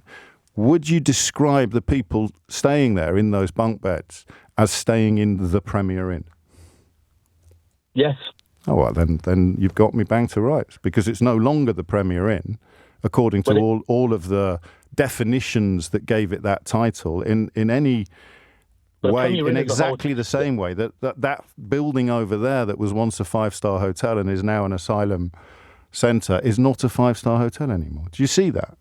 Well, okay, so let me flip it round to you. So say you book every single room in the Premier Inn. Yeah. Just for you. Is it still a hotel? Yes. Exactly. So what's the difference from the government fully block booking a hotel and then the housing? Because the hotel that I'm staying in is the same as it was last year. It hasn't been turned into an asylum processing centre. We're going to run out of time, and the hotel you've just described costs £48 a night, I'm told. So it's not exactly... It's probably a lot cheaper than what the government's paying. Yeah, maybe. So the question then becomes, if you know that the stuff about Sharia law was completely nonsense, you know that there is not a single asylum seeker in this country living in 5-star luxury. They may be, although we failed to find a single one. They may be in a building that used to be a 5-star hotel. And we know that everything you've said about Muslims, essentially, or I haven't said any... No, you're spinning that. Okay, right. Scratch that last bit then. Just the stuff. Let's concentrate on the stuff about Sadiq Khan and Sharia law and nothing about Muslims and the nonsense about the 5-star hotels. Can you tell me in a sentence or two why, when you put the phone down, you're still going to believe what you believed when you rang in? Yes, because you've seen it on the... Well, I suppose maybe being on the left and in the media might not see it as much. But we're talking about you. You're going to, because we've established two things you believe are not true, and now you're going to put the phone down, and we're going to say goodbye, and you're still going to believe what you believed when you rang in. And I just want, if you could help me out as someone on the left in the media who doesn't know what the real world is like, if you want to put it like that, that might be helpful. Why will you still believe the stuff that you now know isn't true? Because there's still areas of the United Kingdom that even the police are scared to go to. What are those areas? You've asked me in one sentence. Yeah, but just give me a couple of examples of those areas. Oldham. The police are scared to go to Oldham. No, there's the streets in Oldham. There's streets in Bradford. There's streets in Birmingham that the police. Why are they scared to go there? Because they're outnumbered. By who? The people that live there. Well, the police are outnumbered by the people who live everywhere, James. On your street, the police are outnumbered by the people who live there. So who do you mean when you say the police are outnumbered? But who are they outnumbered by? The foreigners that live there. The foreigners that live there? Yes. How do you know they're foreign? I mean, don't play that. You know they are. It's these areas where they've been swamped. They're not British anymore. They don't follow the British values, and this is the thing. And we're back to where we started. What were the British values that aren't being followed? And everything you said turned out to be false. But you're going to go away convinced that these tropes, these lies, these racist stereotypes are all true. But I've got to go to the news. Thank you. They're not stereotypes. No. They're all, you've got the proof that they're true, but it goes to a different school, right? Right. What do you think certain voters are saying and the message that they're sending to Keir Starmer is? I don't think Keir Starmer is a very popular leader at all. I thought your wonderful caller, Joanne there, when she said sort of Labour, hit the nail on the head. People haven't warmed to him at all. He's an unsympathetic personality, rather wooden, a joke that the birds nest in him. So that's number one problem. Number two is undoubtedly that he plighted his troth for entirely factional reasons to being the supporter of Israel just at the wrong time, just before Netanyahu went crazy and killed and maimed over 100,000 people. And he can't come back from that. Steeped in blood, is it bloodier to go on or go o'er? And he's decided to go on. And that has deepened Labour's problem amongst, millions of people.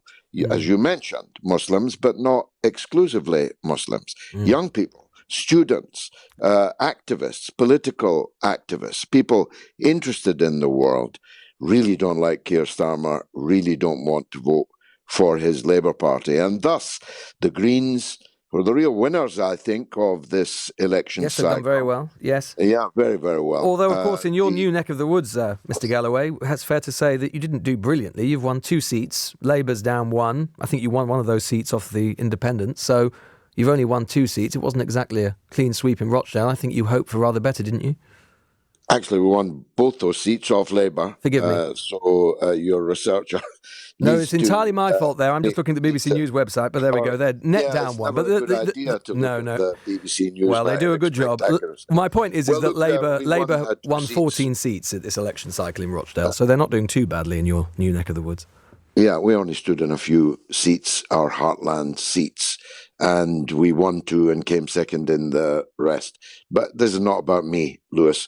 This is about a pattern that you're seeing from London all the way to the north of England, even in Newcastle, where Driscoll, the independent mayoral candidate, didn't win, got a huge vote. In the Midlands, our friend Ahmed Yaqub got a staggering vote, a 5-week campaign. He decided 5 weeks ago he'd run for the West Midlands mayor, and he got almost 70,000 votes in 5 weeks. So no one can dispute, I think, that Labour has a Gaza problem. Labour has a Starmer problem. Nobody moves for him out of love, but out of interest. There are people who just want to see Labour in, sort of Labour, as Joanne said. Sure. And of course, I understand that. But no one's excited about Keir Starmer becoming... Well, these election results aren't bad, are they, Mr. Galloway? I mean, they've won by-elections on huge swings. Blackpool South, 26%, an enormous swing to the Labour Party. I mean, they're not bad, are they? I mean, Keir Starmer is nearly at the point of becoming Prime Minister. As you know, as a student of Labour history, it doesn't happen very often. It's not bad going. Well, yeah, the Blackpool South vote was the lowest Labour vote since 1983. But still, 26% swing. Jeremy Corbyn got more than 50% votes, more than the Labour. At a general election, as you know, there is a differential between general elections and by-elections. And that's my second point, that the turnout in the Blackpool by-election was 32%, fewer than 1/3 of the voters turned out. So I wouldn't get ecstatic about it. But yes, of course, Labour had some landmark victories, albeit by the skin of their teeth, and the West Midlands is one of those. Your Rochdale by-election turnout was 39%. I don't recall you saying that the turnout was particularly disappointing at the time. Well, 39% is a lot more than 32%, Lewis. Not that much more. Come on. I mean, the point is, you know, by-election results, you get low turnout. It's 8,000 people more. Well, it's not. Isn't that a lot of people? It's a fair number of people, but you know, the general point is that turnouts at by-elections are lower than general elections, and you know that's just part of the way it is. Exceptionally low. It was low. It was lowish. It was lowish. While we've got you, I did want to ask you about something that you said the other day, and I think it would have surprised some people, because throughout your career you've been known as a campaigner for equality, and you made some remarks to Novara Media about what children are being taught about sexuality. Just in case the listeners haven't heard it, this is what you said. No, 3 of my children go to school, a Catholic school in Scotland, so they have some protections for the moment, although the SNP government's threatening to remove some of those protections. But my other 2 school children are taught in England things that I don't want them to be taught, and at an age I don't want to be taught. That relations, that gay relationships are exactly the same and as normal as a mum, a dad, and kids. I want my children to be taught that the normal thing in Britain, in society across the world, is a mother, a father, and a family. I want them to be taught that there are gay people in the world and that they must be treated with respect and affection, as I treat my own gay friends and colleagues with respect and affection.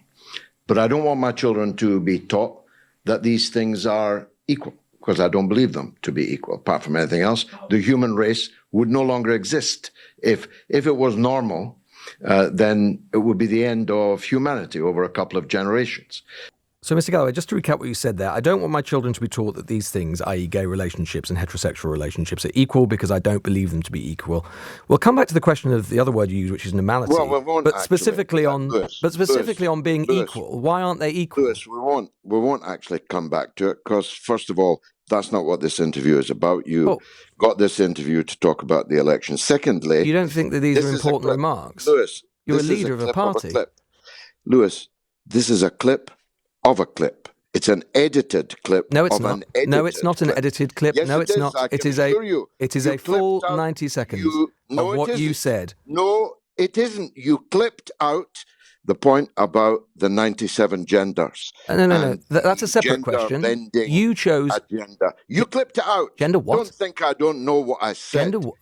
We just played what you said, Mr. Galloway. We want to know. You clipped it out. Look, I'm not going to have a Barney with you because I don't want a Barney. I'm just trying to understand what you said. I came on here to speak about the elections. Of course. Now you're ambushing me. It's not an ambush, Mr. Galloway. Edited clip. It's not an edited clip. So it's an unedited clip. I've got a simple answer. Why aren't gay relationships equal to heterosexual relationships, Mr. Galloway? Listen to the whole thing tonight. Why? I've listened to the whole thing. Why aren't? You haven't given your Mr. Galloway, you're not. Thing. No, you're misleading my listeners in saying that. You're misleading my listeners. I'm sorry? You're misleading my listeners in saying that because we have not edited the clip. That is a full 90-second exchange. You did edit the clip. No. You cut out the transgender bit. The transgender bit is separate. You were the one who chose to introduce. Yes, it is part of the longer 2.5 minutes. I'm going to hang up now because you don't want to explain yourself. Thinking. It's not a fool. You're a politician. Oh, grow up, Mr. Galloway. Come on. Or fool me thinking that your request that I come on and talk about the elections was genuine. Of course, it was genuine. Well, there you go. You heard it there, Mr. Galloway refusing to answer a very, very simple question, and you can make up your own mind as listeners as to what you think about that. You're really saying your research prompts you to believe that in a meritocratic world, black people would only excel in sport and entertainment? Well, that was not my quote, and in fact, that's a false, obviously a false claim. Well, I have the blog here. I'm in a meritocracy. Harvard, referring to Harvard, the university, will be recruited from the best of the best students, which means the number of black professors would approach 0%. Blacks would disappear from all high-profile positions outside of sports and entertainment. Doctor, I can read on. I've got it in front of me. Right. Okay, so I think you left out an almost there.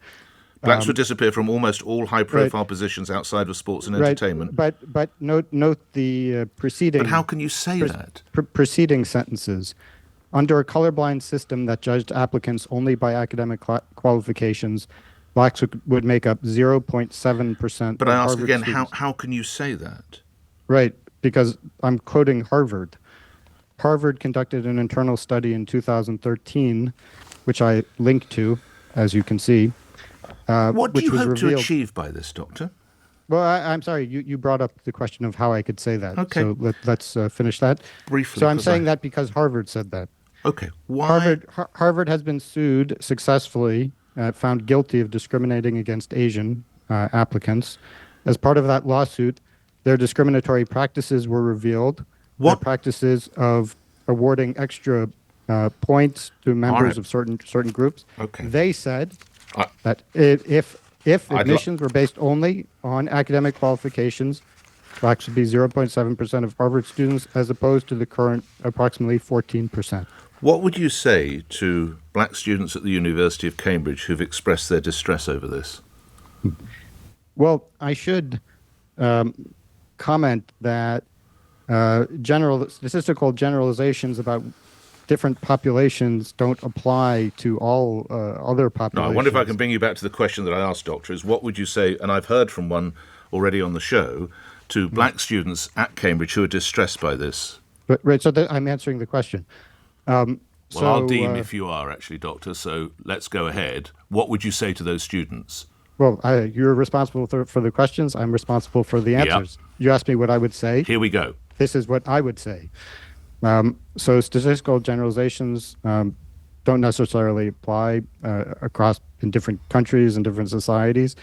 No, you're not answering the question. I've spoken with a young black female student. No, you'll listen to me. No, you'll listen to me. Doctor, we do it my way, okay? We're going to do it my way because you're on my show.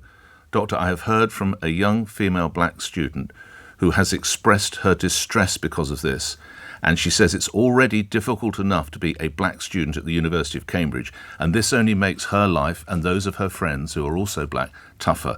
So I wonder if we could get down to the meat of your answer to that. What would you say directly to that young woman? Okay, well, as I was saying, no, I'll skip. Please don't take me on a tour of academe. Just what would you say to that young woman? So are you...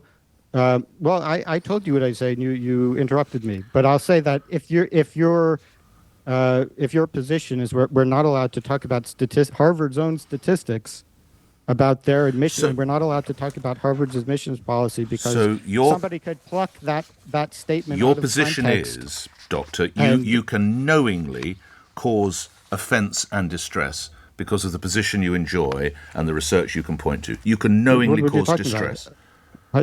Knowingly cause distress? Yes.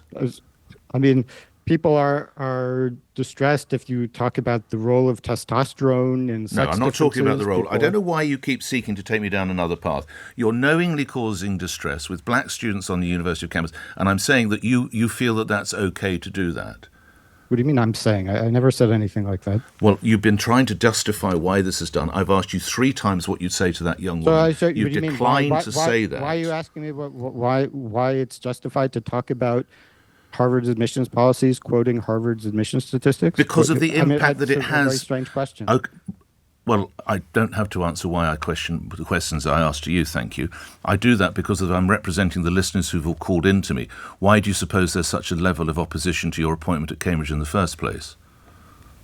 Well, there was opposition last year. There was a petition to have me fired based on a peer-reviewed paper. I'm reading online. You found it difficult to get a post in the United States as well. If that's true, why do you suppose there's such global opposition to you, Doctor? I mean, there's a certain orthodoxy and political sensitivities that prevail, and so people who question orthodoxy at all times. So it never dawns on you that you might possibly be in the wrong, in that you can't get a post in the United States, and when you come to Cambridge, students protest against you. That's all their fault, not yours, Doctor. All right, let's boil it down to a simple one. Carefully. Okay, should well-educated folk like yourself, which undoubtedly you will be, do you have greater rights than others to exercise freedom of speech? Well, that's a question of law. I mean, there are certainly principles of, say, journalists that apply to journalists or academics to explore. No, but I'm asking about you, Doctor. No, my journalist. Like, that's a question. I can't comment on English law. I'm not a lawyer. My son is at a private or an independent school, first of all. But my point on the fact that they're adding VAT and that us parents, who are apparently very, very rich and elite, have to then pay this extra VAT, which will be passed on. Not extra VAT. VAT. You haven't paid VAT on it before, historically, since that was introduced. Thank you. The point on this is that the state schools are funded by the government. Now, if you look on the Gov website, it's just short of £8,000 a year. Now, we don't get that, okay? So, therefore, by default, that is going into the system. You understand? Yeah, I do understand. Every year, we don't get funded. I don't want to be funded. But that's your choice, isn't it? That's your choice. You're not funded by the government. You're funded by taxpayers. Taxpayers, yeah. So, there's no way that I want to be funded. It's a choice that I've made for my son. However, in any programme, this has never, ever been brought up or discussed that I've heard of. But it is a very important It was discussed. point. It was discussed by Michael Pike 9 minutes ago. He said exactly that. I missed that. No, he said that you're. In fact, no, I think it was McGovern. He said you're paying twice. But it's a choice. Yes. And it's also, if I may say, absolutely irrelevant to the argument about VAT, which is VAT goes on just about everything. Why should fees for a privileged few, because it is a privileged few, you might not feel privileged, but you are more privileged than someone who can't afford it. Why should fees for those privileged few be VAT free? Why should private schools remain charity? It seems bizarre to me. Because they do a lot of charity work. Do they? And they fund places. So in my son's school, there's 2 people in his class that is fully funded. 2 people. 2 people. Yeah. That's proper charity. That is. So is, you would feel that if everybody paid 20%, if everybody paid their VAT, we wouldn't have to argue about what wonderful work charities are doing, raising 2 children up, when you're actually helping 93% of the nation's children. Yeah, so another point, Matthew, on this is the Edinburgh question, and I don't know if you've heard of that. Go on. But 30% or 1 in 4 pupils in Edinburgh go to private schools or independent schools. There is no places, so this is where my point is, there is no places that's not been well thought out to say people who have to take their children out of that school and put them into state school, there aren't the places there. So I understand that having a policy in place, but the fact is it's not well thought out. But there's not much evidence yet, in fact no evidence of this mass migration that everybody's been talking about. There's more private schools opened than closed in the last year. So we're worrying about something that hasn't happened. Ironically, it's a worry that's perpetuated in the pages of the Daily Telegraph that advocated for Brexit, which has allowed the Labour government to put VAT on school fees. Yeah. And that was rather stupid and short-sighted, wasn't it? It certainly was. And I don't think, the thing is, they've put this in so fast that they haven't actually looked at it properly. And that's my point on this, is that, you know, when you're putting a policy such as this in place, and for me, I'm certainly not rich or elite or anything like that, and I have to seriously consider taking my son out of school. Can you appreciate, Kat, can you appreciate that you don't think you're rich and elite, but you can afford to send your child to a private school? Yeah. Now, if you can't afford to send your child to a private school, how would you describe those people that can't afford it? Skint, impoverished, broke, normal? What are they? No. If you're not privileged, what are they? They're normal people. They're normal people. So you're not a normal person. You're not a normal person. I am a normal person. So you're the same. You're saying you're the same as someone who can't afford to send their kids to private school. What I do is I prioritise my funds, and I know this is something. What an insult! What an insult to everybody else who hasn't got enough funds to prioritise. It is. Personally, you're saying you manage your money better than other people. Don't. A lot of people don't do that, is what I'm saying. Right, okay. I do that. So it's other people's fault. All right, Kat, I get it. You made your point clear that you manage your money better than everybody else, which is why you're normal and your kids have a privileged education. So the 93% of people listening whose kids get a state education, you've heard it from Kat, you misuse your money. You are normal, you're just like her. Your kids could have a private education, but you're bad parents. I agree with the mum. Tell me why. Well, we come out of a travelling community, and we don't believe in our children having sex until they're married. Mm. And he knowed what he's getting himself into when he went to that country. And the reason why probably the mum's done it is because she's upset about her daughter, having sex under, in that category, because it shouldn't be. It should be the same in this country. It shouldn't be allowed. And am I right in saying that the traveller way around it historically is to get married very young? They get married young, but they don't actually have sex until they're married. How young? Was it within the laws of this land? Yes, so not before 16. Yeah. No, 17, 18 years old. When they're married, and that's it. But we call someone who have sex before they're married, we call them, excuse me for the language, we call them prostitutes. Why? Because it's in the Lord's hands, and it's not right.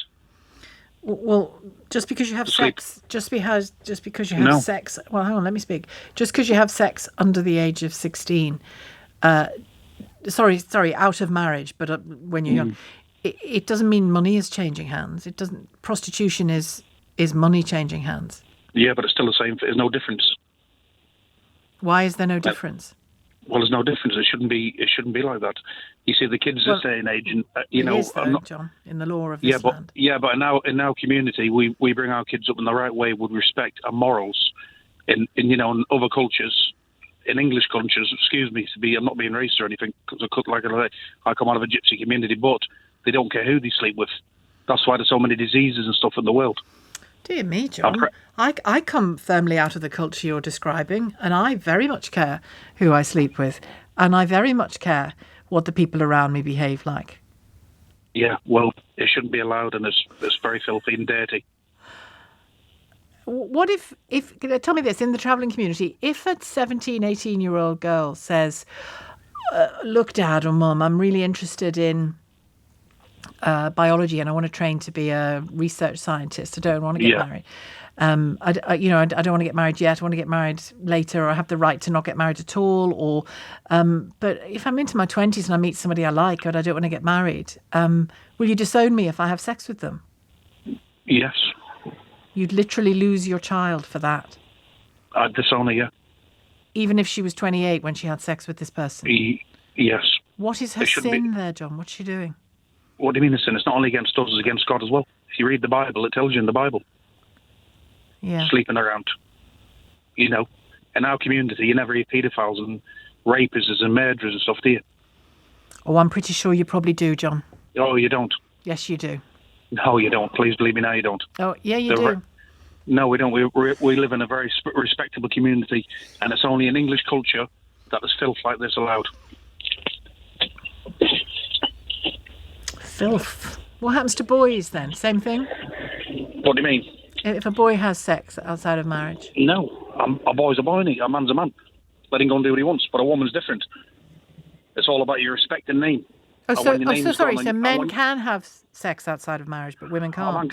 A man's different. Why? But a woman, because it is. No, but try to be more articulate, John. Why? What do you mean? Well, don't just say because it is, because it is, because it is. Tell me why it is. Because a man's a man, but a woman, when she loses her self-respect and the name, I say a woman's name is everything in this world. And if she hasn't got the respect and no name, I'm sorry, I shouldn't say this to anybody, but literally, that last statement makes you officially ridiculous. I don't care. Women should have respect for themselves. But a man doesn't need to. Yes, a man needs our respect. Of course he does. It doesn't give him the right to go and sleep round. But a man is a man at the end of the day. But if he does, But what does that mean, a man is a man? Like, he can't avoid his sex drive, but a woman can? A woman has got to have respect, and that's the way it should be. By have respect, do you mean obey the rules of a man like you? Same as gays and stuff like that. I don't have no respect for them at all. Let's leave gay people out of this. I'm keen to have a conversation. It's abomination to God, isn't it?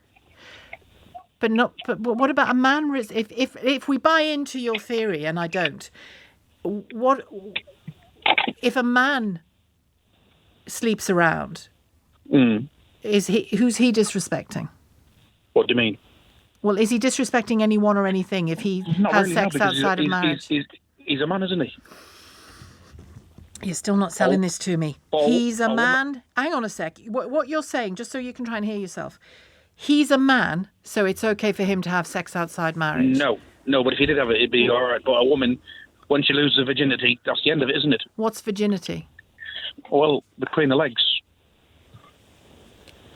But what do you mean? Well, when she loses her virginity, that's, Yeah. Extraordinary.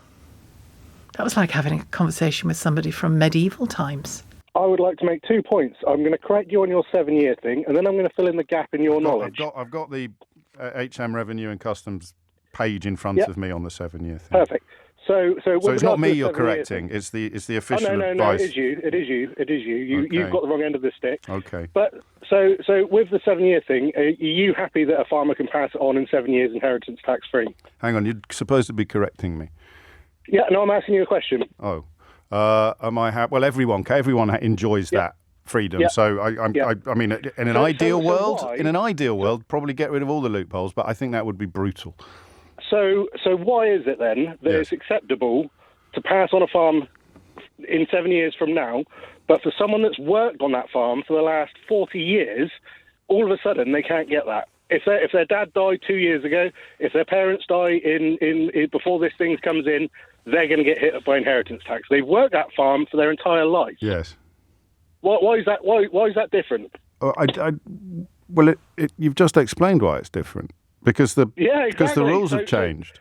So exactly to meet the new need, and also, of course, 1984 was the point this was introduced. So that's right. So 40 years is the perfect point to pick, isn't it? Because prior to 1984, you'd have been paying more inheritance tax, and all those farms. No, they wouldn't. No, they wouldn't. Yes, you would. So how was that fair? No, they wouldn't, because 40 years ago, farmland wasn't the price it is now. Prior to but the percentage that you'd pay on it would have been the same, not the total. Percentages, yes, exactly, but tax is all about percent. I'm enjoying being corrected by you, Charlie, but you must let me get a word in edgeways. Tax is all about percentages, not totals. It's about the proportion of the total that goes to the taxman. So because of inflation, hang on. Because of inflation, obviously all the numbers are going to be higher. It's not inflation.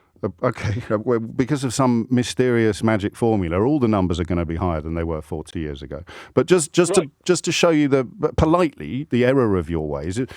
The reason why rules change is because of economic policy. So your point is as valid as ringing me in 1984 and complaining about how unfair it is that you had to pay inheritance tax last year in 1983, and a farmer who passes away next year in 1985, his heirs won't have to pay any inheritance tax at all. Do you see the rules change? No. Hang on. If you let me get a word in edgeways now, how much was land worth in 1984 per acre? But you keep asking me questions. No. Yeah, well, considerably less. Well, how much was my house worth? No. How much was my house worth? How much was my house worth in 1984, Charlie? Answer the question. Just now, you said that if you don't have the information, you make bad decisions.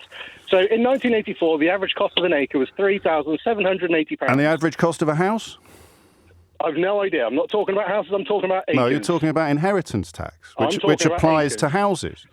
So what was the average cost of a house in 1984? I've no idea, James. I don't care about houses. I'm caring about acres. That's what we're talking about. I'll give you a spoiler alert. They cost a lot less 40 years ago than they do now. £3,788. But the percentage of tax that you pay is the same regardless of how much the estate is worth. Right, so you're quite happy. You're quite happy that they can get. I don't know that I'm happy, Charlie. I mean, that's an existential question. But if I'm offered a choice. And now I tell you what, because we're not going to agree on this, I'll tell you why. We can't disagree about counting. I will tell you. It's not an opinion. It's just counting. Stop talking over me and let someone who actually knows speak for once. And I know that's difficult for you, James. Why are you so rude, Charlie? It's not my fault. Rude. It's not my fault. You're the rudest person on the radio because you sit there with your I'm the second rudest person on the radio at the moment. At this moment, Charlie, it's not my fault you're feeling silly. It's now 2024. Blah blah blah. Okay, the point is, I know what I'm talking about. You don't, and you won't listen. I'll be quiet for a full 60 seconds. Fantastic. Right. Okay. I'll tell you why it's different when a farmer inherits a farm and when I inherit my parents' house. So when I inherit my parents' house, my personal house, my job, my pension, my investments, they are all protected. Do you understand that? It's not true. You have inheritance tax to pay on the estate that you inherit from your parents. You just pay double what you would on farmland. No. My job is protected. I pay inheritance on the asset I inherit. Yes, the asset. Yeah, exactly. So my house... And the farm isn't that... Well, I'm supposed to be quiet. Carry on. But if you say things that aren't true, I have to interrupt. My house is not impacted by me inheriting my parents' house. Do you agree with that? My personal income, my personal job, my personal investments are not impacted by me inheriting my parents' house. Well, unless it's a B&B and you work there or something like that, unless the property is part of your business. But this is about agricultural land. Right, okay. So now let's talk about agricultural land. So when a farmer inherits his farm that he's been working on for all of his life, not necessarily. We just spoke. Going to be quiet. But you've had 60 seconds now. You're talking over people again, James. But you're not making sense, Charlie. Well, you haven't let me finish. Okay, you finish, James. You finish then, Charlie. So when a farmer inherits his farm and he can't afford to pay that inheritance tax because it's hundreds of thousands of pounds and he only makes £30,000 a year. Well, can we crunch the numbers quickly? That's his home, James. Can we crunch the numbers quickly? Yeah, by all means. So hundreds of thousands of pounds worth of tax, presuming, of course, that it's passed from spouse to spouse and then to heir. So it's in excess of £3 million. So for hundreds of thousands of pounds at a 20% tariff, regardless of what the figure is, the percentage is 20%. You'd have to be living in an estate worth sort of £6, £7, or £8 million. No, 4.5 million, James. No, hundreds of thousands of pounds. You said. 4.5, yeah, exactly. So that's 1.5 million, 20% of 1.5 million over 10 years. Yeah, and how are you going to pay that? 40% for everybody else. How are you going to pay that when you earn 25 grand a year? The same. Well, I don't. How can you possibly be arguing, Charlie? Charlie, my house is protected. When a farmer inherits his farm, his house is at risk. Why don't you sell some stuff? Like what, James? Well, some of you, some of your land. Who's going to buy it? Who's going to buy it? I don't know. Lots of people are trying to buy land. We spoke to. No, that's the funny thing. What do you want a name? Farmer's not going to buy it, John. are they? John's going to buy it. John is going to buy it. John's going to build solar panels on it. John. I don't know what he's going to do with it, but he's going to. But you asked me who was going to buy it, which you don't recognise. We've had the offers. You're shouting at me solar again. Panels. We've had the offers for wind farms. Well, there you go. Then what are you complaining about? Because we don't want to concrete over the land. I know you're a townie. I know you're happy living in your liberal elite world of London. But for us, the countryside is the countryside. It's where our food comes from, James. So you've been offered. To have forgotten that. You seem to have forgotten that, haven't you, James? Charlie, you can't don't. accept it. Okay, mate. I'm going to have a I'm little. not your mate. I hate you. I think you're an idiot. Okay. I think you're a lefty, liberal, woke idiot. Okay, Charlie. The thing about solar panels or indeed wind farms is that they create energy. Now, can you think of any profession? I'm an electrical engineer, James. I know how that works. Can you think of any profession you have some experience of that uses a lot of energy? Yeah, absolutely. What? I'm an electrical engineer, James. So all of the things I do requires a lot of energy. Oh, okay. So finding ways to produce energy. At the moment, what's rapeseed oil used for? Oil, cooking oil for a start. No, what's it used for? It's used to produce energy, right? No, cooking oil. That's heat. No. Yes. Cooking oil, James. When you go and get a bottle of oilseed rape out your cupboard, where do you think it came from? That's not all the rapeseed. The industrial production of oil is part of the energy production process, and the same is true of solar panels. Mate, they are telling you that they're going to give you money with which you can then pay your inheritance tax, and you're saying, I don't want it. I want to carry on earning a pittance. Exactly. Oh, well, then we're in agreement then. We're farming an outstanding area of natural beauty. We don't want to see solar panels there. I'm shocked, but not surprised that you do. Well, I don't like fossil fuels. Oh, well, in that case, let's tarmac the countryside. No, James doesn't like fossil fuels. Let's tarmac the AOMBs. Let's tarmac them. Yeah, get some solar farms on there. Yeah, why not, James? Hey, James, you like immigrants. You probably want to see some homes there as well, don't you? Well, down with homes. When was the last time you went to a farm? Down with homes. When was the last time you went to a farm? When was the last time I went to a farm? Is that a trick question? No. About 3 months ago. 3 months ago, right. What was you doing on that farm? I was buying pumpkins. Right, okay. So you've never less than three. Farm. I grew up on a working farm. This is such a strange argument. In a sentence, I grew up on a working farm. I probably should have mentioned that sooner. I grew up just outside Kidderminster in Worcestershire. The farmers are all around Chaddesley, Corbett, and that area. So what? Your dad was a farmer? No, I've explained several. Do you listen to this program? So when you? No, I don't. Well, how can you have such strong? I think you're an idiot. How can you have such strong views about me then? Because the few times I have listened to you, I heard how you speak to people. You talk over them and cut them off, like you've done to me. Down with that sort of thing, Charlie? You are down with that, I know. That's what you love. I mean down with talking over people and shouting at them. Oh, I'll shout at you. I'll give you everything that you try and give me. I've tried to give you a fair hearing. You haven't. You haven't at all. Okay. I pointed the facts to you and you won't accept it. Okay. You know nothing, James. Stick in your London liberal lefty wokeism. You know nothing about farming. 10:53.